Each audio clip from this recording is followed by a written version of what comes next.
ಕೊಡೋ ತಾಯಿ ಒಂದು 10 ರೂಪಾಯಿ ನಮಗೆಲ್ಲ ಒಳ್ಳೇದಾಗಿ ಹೆಣ್ಣು ಮಕ್ಕಳು ಕೊಂಡೀತರಾಗ್ತಾರೆ. ಕೊಡಮ್ಮ, ದಾನ ಮಾಡು, ದೇವಿಗೊಂದು ಧರ್ಮ ಕೊಡು, ಒಳ್ಳೇದಾಗ್ತದೆ.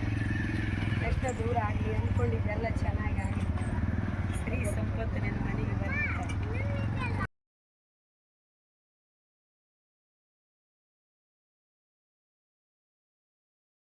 ನಮಸ್ಕಾರ ವೀಕ್ಷಕ ಬಂಧುಗಳೇ, ನಾನಿವತ್ತು ನಿಮಗೆ ದೊಡ್ಡಬಳ್ಳಾಪುರ ತಾಲೂಕಿಗೆ ಸೇರಿರುವಂಥ ಕಾಟಿ ಸುಬ್ರಹ್ಮಣ್ಯ ದೇವಸ್ಥಾನದ ಬಗ್ಗೆ ಪರಿಚಯ ಮಾಡಿಸ್ತಿದ್ದೀನಿ.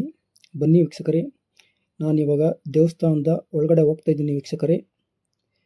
ಇದು ದೇವಸ್ಥಾನದ ಮುಂಭಾಗ. ಹಾಗೆ ಮುಂದೆ ಹೋದರೆ ಇದು ಕೌಂಟ್ರ್ ಸಿಗುತ್ತೆ. ಅಲ್ಲಿ ಅಂದರೆ ಜಾಸ್ತಿ ರಶ್ ಇದ್ದರೆ ಸ್ಪೆಷಲ್ ಕೌಂಟ್ರ್ ಅಂತ ಇರುತ್ತೆ, ಅಲ್ಲಿ ನೀವು ದರ್ಶನ ಪಡಿಬೋದು. ಇವಾಗ ಯಾವುದೇ ರೀತಿಯಾದ ರಶ್ ಇಲ್ಲ, ಹಂಗಾಗಿ ನಾನು ನೇರವಾಗಿ ಡೈರೆಕ್ಟ್ ಹೋಗ್ತಾ ಇದ್ದೀನಿ. ಇದು ದೇವಸ್ಥಾನದ ಒಳಗಡೆ ಹೋಗ್ತಾ ಇರುವಂಥದ್ದು. ಇಲ್ಲಿ ನೋಡಿ, ಇನ್ನೂ ದೇವಸ್ಥಾನ ಇದು ಓಪನ್ ಆಗಿಲ್ಲ, ಅದಕ್ಕೋಸ್ಕರ ಎಲ್ಲ ಭಕ್ತಾದಿಗಳು ಸಾಲಲ್ಲಿ ನಿಂತಿದ್ದಾರೆ, ವೆಯ್ಟ್ ಮಾಡ್ತವ. ನೋಡಿ, ದೇವಸ್ಥಾನ ಬೆಳಿಗ್ಗೆ 6 ಗಂಟೆಗೆ ಓಪನ್ ಆಗುತ್ತೆ ವೀಕ್ಷಕರೇ. 6ರಿಂದ ರಾತ್ರಿ 8ವರೆಗೂ ದೇವಸ್ಥಾನ ಓಪನ್ ಇರುತ್ತೆ ವೀಕ್ಷಕರೇ. ಇದು ದೇವಸ್ಥಾನದ ಒಳಭಾಗ, ನೀವು ನೋಡಬಹುದು. ಈ ರೀತಿಯಾಗಿದೆ ಕಾಟಿ ಸುಬ್ರಹ್ಮಣ್ಯದ ದೇವಸ್ಥಾನದ ಒಳಭಾಗ. ಅಲ್ಲೇ ಹಂಗೆ ಮುಂದೆ ಹೋದರೆ ಗರ್ಭಗುಡಿ ಇರುವಂಥದ್ದು, ದೇವಸ್ಥಾನದ ಗರ್ಭಗುಡಿ. ಇದು ವೀಕ್ಷಕರೇ ದೇವಸ್ಥಾನದ ಮುಂಭಾಗ ಇರುವಂಥದ್ದು. ಇದು ಗರುಡಗಂಬ ಅಂತಾರೆ. ಅದರ ಮುಂಭಾಗ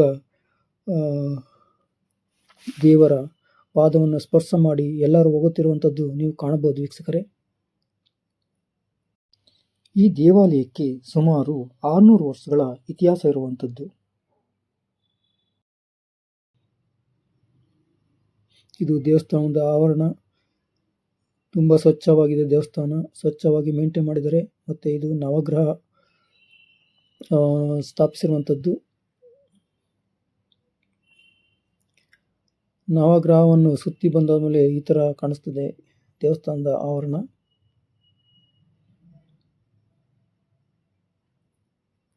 ಈ ಗರುಡಗಂಬದ ಸುತ್ತ ಚಿತ್ರಗಳನ್ನು ಬಿಡಿಸಿರುವಂಥದ್ದು, ದೇವರ ಚಿತ್ರಗಳನ್ನು ನೀವು ವೀಕ್ಷಿಸಬಹುದು. ತ್ರಿಶೂಲ, ಗಣಪತಿ, ಈ ರೀತಿಯಾದ ಚಿತ್ರಗಳನ್ನು ಬಿಡಿಸಿರುವಂಥದ್ದು. ಇದು ದೇವಸ್ಥಾನದ ಮುಂಭಾಗ. ಇದರ ಮೇಲೆ ಎತ್ತರವಾದ ರಾಜಗೋಪುರವಿದೆ. ಇದು ದ್ರಾವಿಡ ಶೈಲಿಯ ವಾಸ್ತುಶಿಲ್ಪವನ್ನು ಹೊಂದಿದೆ. ಈ ಗೋಪುರವು ಹಲವಾರು ಅಂತಸ್ತುಗಳನ್ನು ಹೊಂದಿದ್ದು, ಅವುಗಳ ಮೇಲೆ ಸುಂದರವಾದ ಕೆತ್ತನೆಗಳು ಮತ್ತು ದೇವತೆಗಳ ಚಿತ್ರಗಳನ್ನು ಕೆತ್ತಲಾಗಿದೆ. ಈ ಗೋಪುರವನ್ನು ಸುಮಾರು 1900ರಲ್ಲಿ ಮೈಸೂರು ಮಹಾಸಂಸ್ಥಾನದ ಮಹಾರಾಜರಾದ ನಾಲ್ವಡಿ ಕೃಷ್ಣರಾಜ ಒಡೆಯವರು ನಿರ್ಮಿಸಿದರು. ಇದು ಇವಾಗ ಏನು ನೋಡಿರೋ ದೇವಸ್ಥಾನದ ಎಂಟ್ರೆನ್ಸ್ ಅದು. ಹಾಗೆ ಮುಂದೆ ಹೋದರೆ ಅಲ್ಲಿ ನಿಮಗೆ ಎಲೆಕ್ಟ್ರಾನಿಕ್ ಹುಂಡಿ ಕಾಣಿಸುತ್ತೆ. ಅಲ್ಲಿ UPI ಮೂಲಕ ನೀವು ಹಣ ಹಾಕ್ಬೋದು, ಭಕ್ತಾದಿಗಳು ಇಷ್ಟಪಟ್ಟರೆ.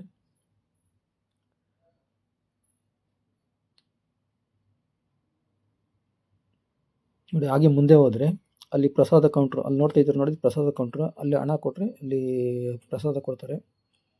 ಇದು ಪ್ರಸಾದ ಕೌಂಟ್ರ್, ಇದು ಪ್ರಸಾದ ಸ್ವೀಕರಿಸ್ಬೋದು.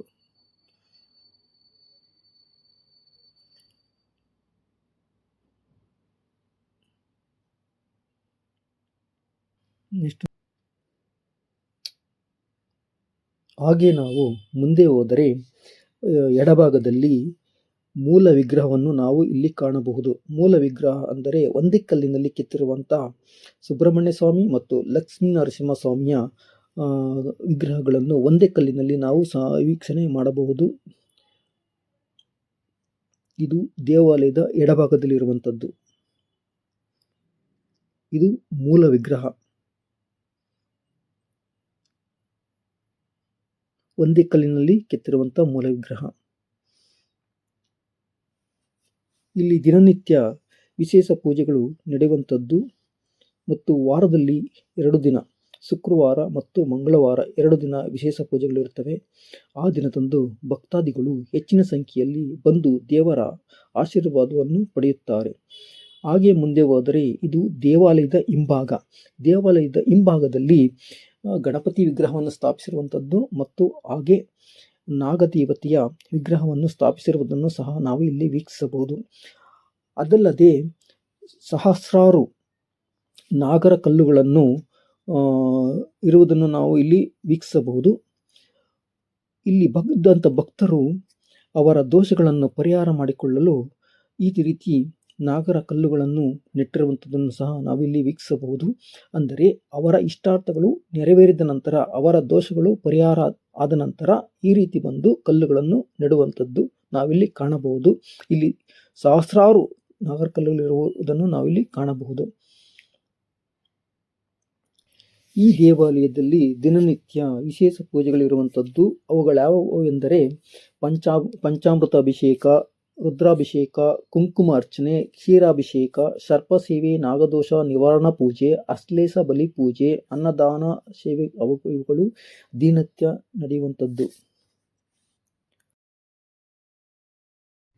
ಭಕ್ತರಿಗೆ ದೇವಾಲಯದಲ್ಲಿ ದರ್ಶನದ ಸಮಯ ಬೆಳಿಗ್ಗೆ 6 ಗಂಟೆಯಿಂದ ರಾತ್ರಿ 8:30ವರೆಗೆ ದೇವಾಲಯವು ತೆರೆದಿರುತ್ತದೆ. ಆ ವೇಳೆಯಲ್ಲಿ ಭಕ್ತರು ದರ್ಶನವನ್ನು ಪಡೆಯಬಹುದು.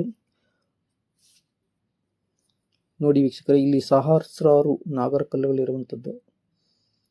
ಅಲ್ಲಿ ನೋಡ್ತಿದ್ದಿಲ್ಲ, ಅದೇ ಗಣಪತಿ ದೇವಸ್ಥಾನ. ಅಲ್ಲಿ ಗಣಪತಿ ವಿಗ್ರಹ ಸ್ಥಾಪಿಸಿರುವಂಥದ್ದು. ಹಾಗೆ ಎಡಭಾಗದಲ್ಲಿ ನಾಗದೇವತೆಯ ವಿಗ್ರಹವನ್ನು ಸ್ಥಾಪಿಸಿರುವಂಥದ್ದು.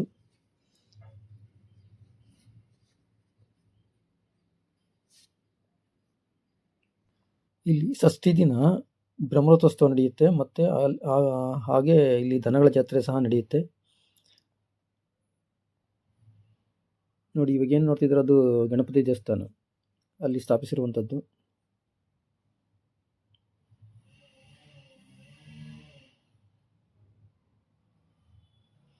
ಅದರ ಸುತ್ತ ಸಹಸ್ರಾರು ನಾಗರ ಕಲ್ಲನ್ನು ಭಕ್ತಾದಿಗಳು ಸ್ಥಾಪಿಸಿರುವಂಥದ್ದು. ಅವರ ಇಷ್ಟಾರ್ಥಗಳು ನೆರವೇರಿದ ನಂತರ ನಾಗರ ಕಲ್ಲುಗಳನ್ನು ತೆಗೆದುಕೊಂಡು ಬಂದು ಅಲ್ಲಿ ಸ್ಥಾಪಿಸಿರುವಂಥದ್ದು ನೀವು ವೀಕ್ಷಿಸಬಹುದು.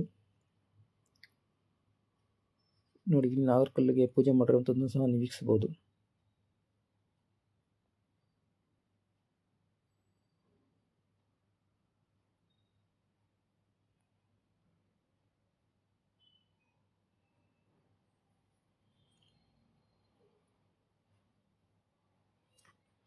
ಇದು ನಾಗದೇವತೆಯ ವಿಗ್ರಹವನ್ನು ಸ್ಥಾಪಿಸಿರುವಂಥದ್ದು. ಇದು ದೇವಾಲಯ, ನಾಗದೇವತೆಯ ದೇವಾಲಯ.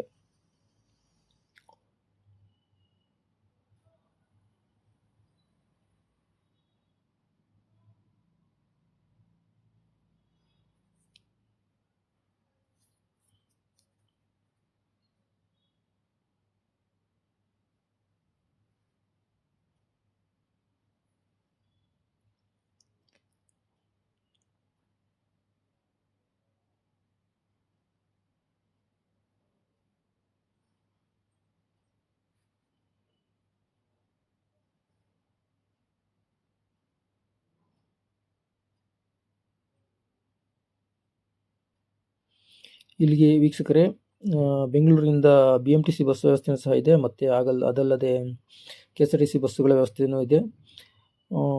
ಅಂದರೆ ನಿಯಮಿತ ಬಸ್ಸುಗಳು, ಹೆಚ್ಚಾಗಿ ಬಸ್ಗಳಿಲ್ಲ. ಮತ್ತು ನೀವು ಈ ಗಡಿಸ್ಪುರಕ್ಕೆ ಹೋಗ್ಬೇಕಾದ್ರೆ ಫಸ್ಟು ನೀವು ದೊಡ್ಡಬಳ್ಳಾಪುರಕ್ಕೆ ಹೋಗಬೇಕು. ದೊಡ್ಡಬಳ್ಳಾಪುರದಿಂದ ಅಲ್ಲಿಂದ ಒಂದು 13 ಕಿಲೋಮೀಟರ್ ಆಗುತ್ತೆ. ಅಲ್ಲಿಗೆ ಆಟೋಗಳು ಸಹ ಹೋಗ್ತವೆ, ಮತ್ತು ಬಸ್ಸುಗಳು ಸಹ ಹೋಗ್ತವೆ.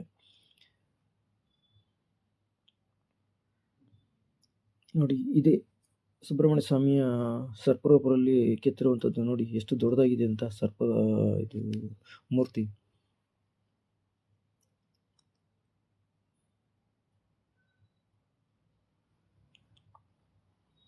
ನೋಡಿ, ಭಕ್ತಾದಿಗಳೆಲ್ಲ ಪೂಜೆ ಮಾಡ್ತಾರೆ, ನೀವು ನೋಡ್ಬೋದು ಇಲ್ಲಿ. ನೋಡಿ, ಎಷ್ಟೊಂದು ಅದ್ಭುತವಾಗಿ ಕೆತ್ತನೆ ಮಾಡಿದ್ದಾರಂತೆ. ಎಷ್ಟು ದೊಡ್ಡದಾಗಿದೆ ಸರ್ಪ.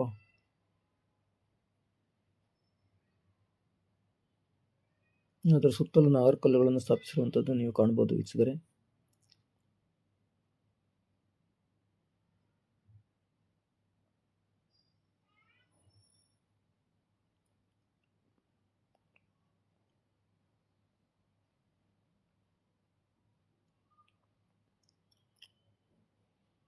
ಹಾಗೆ ಮುಂದೆ ಹೋದರೆ ವೀಕ್ಷಕರೇ, ಒಂದು ಮುದ್ದು ನಾಗಮ್ಮ ಅಂತ ದೇವಸ್ಥಾನ ಇದೆ. ಅಲ್ಲಿ ಭಕ್ತಾದಿಗಳೆಲ್ಲರೂ ಅವರ ದೋಷ ಪರಿಹಾರ ಮಾಡ್ಕೊಳ್ಳೋಕ್ಕೋಸ್ಕರ ಅಲ್ಲೇನು ಮಾಡ್ತಾರೆ ಅಂತಂದರೆ, ಹಾಲು ಮತ್ತು ನಾಗರದ ಒಂದು ಇದನ್ನು ಅಲ್ಲಿ ಹಾಕಿ ಪೂಜೆ ಮಾಡ್ತಾರೆ. ಇದು ಅನ್ನದಾಸೋಹ. ಇದು ಅನ್ನ ದಾಸೋಹ ಇಲ್ಲಿಗೆ ಕೊಡ್ತಾರೆ. ಇಲ್ಲಿ ಊಟ ಮಾಡೋಕ್ಕೆ ಭಕ್ತಾದಿಗಳಿಗೆ. ಇಲ್ಲಿ ಭಕ್ತಾದಿಗಳು ಏನಾದರೂ ದಾನ ಕೊಡಬೇಕಂತಂದ್ರೆ ಇಲ್ಲಿ ಕೌಂಟ್ರ್ ಐತಿ. ಇಲ್ಲಿ ಕೌಂಟ್ರಲ್ಲಿ ಹಣ ಸಹಾಯ ಮಾಡ್ಬೋದು. ನೋಡಿ ಅದೇ ಕೌಂಟ್ರ್ ಅದು. ಆ ಕೌಂಟ್ರಲ್ಲಿ ಹಣ ಸಹಾಯ ಮಾಡ್ಬೋದು ತಮಗೆ ಇಷ್ಟ ಬಂದಷ್ಟು. ಇಲ್ಲಿ ವರ್ಷವೂ ಇನ್ನೊಂದೇನಪ್ಪ ಅಂದರೆ ಮಾಂಗಲ್ಯ ಭಾಗ್ಯ ಅಂತ ಇಲ್ಲಿ ಸಾಮೂಹಿಕ ಮದುವೆ ನಡೆಸ್ತಾರೆ ಇಲ್ಲಿ ಫ್ರೀಯಾಗಿ.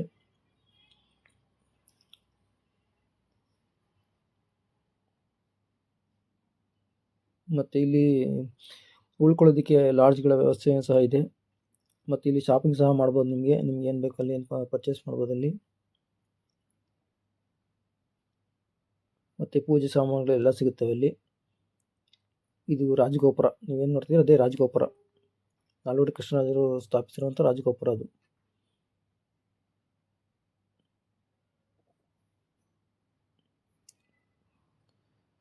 ಇದು ದೇವಸ್ಥಾನದ ಮುಂಭಾಗ ವೀಕ್ಷಕರೇ.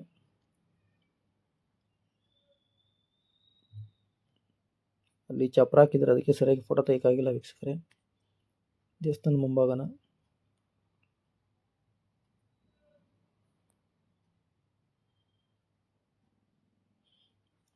ನೋಡಿ, ಧಾರ್ಮಿಕ ದತ್ತಿ ಅವರು ನಡೆಸ್ತಾ ಇರುವಂಥದ್ದು. ಇದನ್ನು ಸರ್ಕಾರದವರು ನಡೆಸ್ತಾ ಇರುವಂಥದ್ದು ಈ ದೇವಾಲಯವನ್ನು.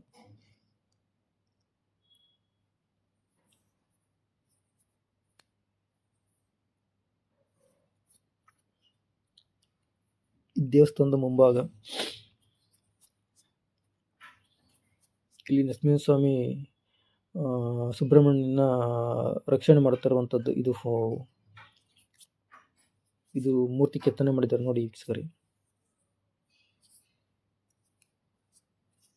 ಇಲ್ಲೇನೆ ದೋಷ ಪರಿಹಾರ ಮಾಡೋಕ್ಕೆ ಹಾಲು ಎರಿತಾರೆ ನೋಡಿ. ಇದು ಮುದ್ದುಮ್ಮ ನಾಗಮ್ಮ ಅಂತ. ಇಲ್ಲಿ ಭಕ್ತರು ಬಂದು ಹಾಲು ಎರೆದು ಪೂಜೆ ಮಾಡ್ತಾರೆ ಅವ್ರ ದೋಷ ಪರಿಹಾರ ಮಾಡ್ಕೊಳ್ಳೋಕ್ಕೋಸ್ಕರ.